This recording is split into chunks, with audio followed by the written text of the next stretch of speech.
This video is brought to you by ExpressVPN. There's a movie that just came out called The Apprentice. It's about when Donald Trump met Roy Cohn, and it chronicles the beginning of what would be Trump's very tumultuous career as a businessman. I can hear you from over here. A Donald Trump biopic? Really? Did you not see that terrible Reagan biopic starring Dennis Quaid that just came out?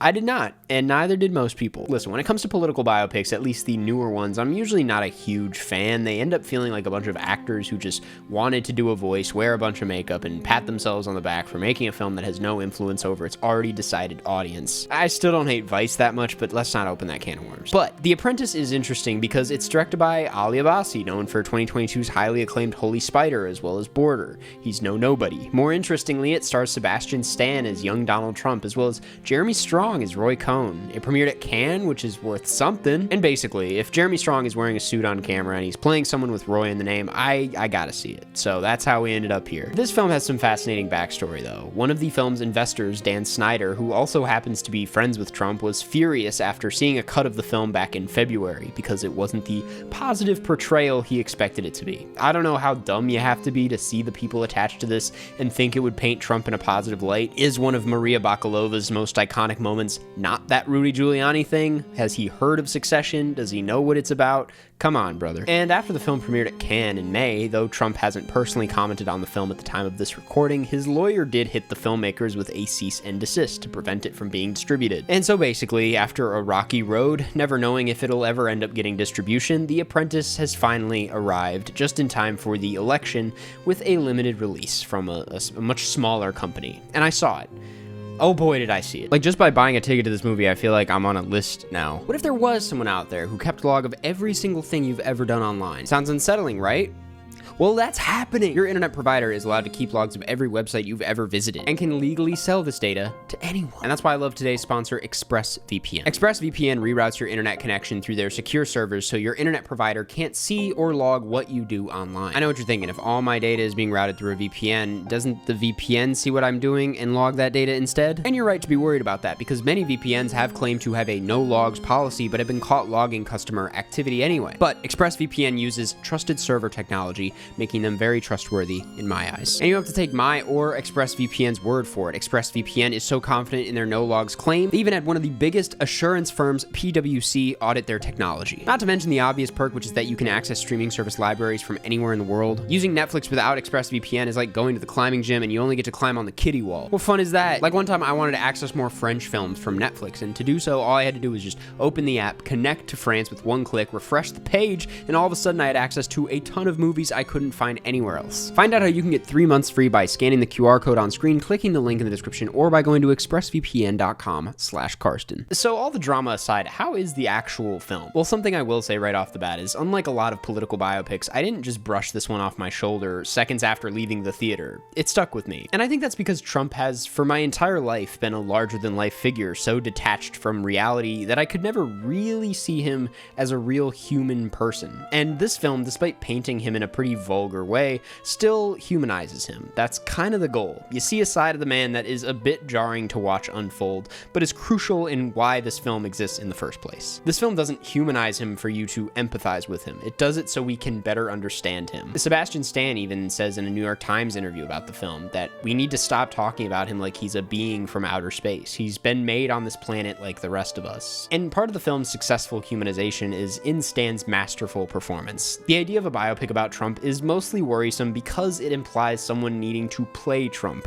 And as good and as funny as Trump impressions have gotten, nobody wants to sit through that for a feature-length runtime. And thankfully, Stan does not attempt to do the voice. Some people think that's stupid, but trust me, sitting around this character for 2 hours is exhausting as is. Thank God he wasn't doing the voice the whole time. Really, the only elements that feel like an imitation are in his face. My God, does he nail the face. The lips, the squints, the smug smile. I don't think he ever misses a beat. He nails things about Trump I didn't even notice Trump did before this movie, but he captured his essence perfectly. Where he goes off the rails, like when he has an outburst of anger or holds back tears, or when it starts to feel unlike the Trump we know, probably because the Trump we know wouldn't be caught dead showing any of that. But for the sake of, again, attempting to humanize and understand the man, Stan nails it. It fully reads like both the narrow-minded yet emotionally complex character he needs to be for this to work. Never too much, never too goofy. It shocked me how good this performance was. It will probably come as no surprise that I also thought Jeremy Strong as Roy Cohn was pretty damn good too. Even though I'm familiar with Roy Cohn, unlike Trump, I haven't had his face and voice drilled into my brain these last few years, so the pressure wasn't as on for this character, but Strong still gives a very good performance that also happens to capture Cohn's essence whilst also humanizing him, dare I say, even more than Stan humanizes Trump. And while I'd usually feel worried about an actor going too far with humanizing such a despicable human being, Strong sufficiently proved in 4 seasons of Succession that he's able to make characters emotionally compelling whilst also holding on to their viciousness. It's a skill of his I see in a lot of his roles. No matter how intense, he finds an emotional edge to them that you can feel, and this was one of the most impressive examples of that. Moving away from the performances, I have to mention, technically speaking, that the film makes some pretty bold choices for a biopic, the main one being the switch from film to a sort of home video filter. Writing it out, it seems a bit on the nose, seems like it's not going to work, and at times it did feel like, damn, they really just threw a filter on these shots. As someone who has tried to emulate that look before, it was kind of cringy. But in other shots, I have to say this filter looks very flat and hideous. And that's a good thing. I think it's an interesting way of symbolizing Trump's rise to TV stardom and the separation between the viewer and the figure. It looks like a Dogma 95 film at times, and the cold recklessness on screen really starts to come alive through this look. I also thought it was fun seeing a Citizen Kane poster on Trump's wall. After diving into that whole thing in my President's video, it was a fun detail to see. Let me be blunt while I still have you. This is not a perfect film. It's far from perfect. My main gripe with it is that it leans into low-hanging fruit and chooses to go into certain topics that, while feel necessary on paper and for the sake of telling a comprehensive narrative, take away from the more interesting ideas that it clearly can handle. Because at its heart, this is a story about Trump's relationship with Roy Cohn. So why is there not enough Cohn? His character feels abandoned at a certain point, rightfully so, as that's kind of what Trump does to him, but there's a very interesting character study somewhere in there that they just don't go into, that the film shies away from. To be honest, that's not to say I would cut a whole lot of what's here, as I think Trump's heartless actions in the back half are entirely necessary in painting a full enough picture.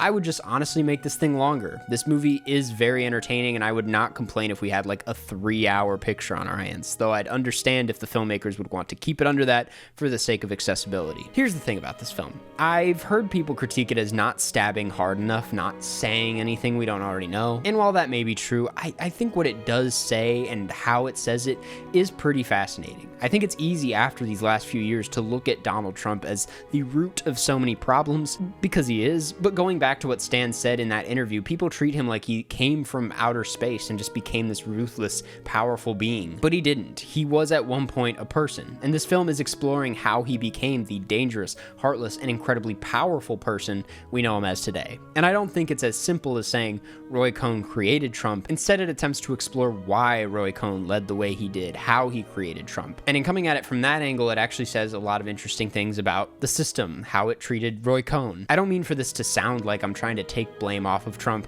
obviously, but rather than blaming everything on one man, rather than being just another one-sided political biopic, maybe it's worth questioning the system that led to this man's success in the first place. It's for this reason why I don't find the film as bland and as pointless as so many other political biopics, as it doesn't just mock or attempt to retell the story beat by beat for cheap thrills. It's trying to understand the origins of a person who, at the time of recording this, doesn't even feel like a person anymore. Could it have gone deeper? Yes, I really wish it had, but was this a pleasant surprise considering I thought this would feed into brain rot? Also, yes. And that's what I have to say. Thanks for watching. Go watch The Apprentice and form your own opinion. Genuinely, it's a shame what's happened to this film's distribution, and I'll see you in the next one.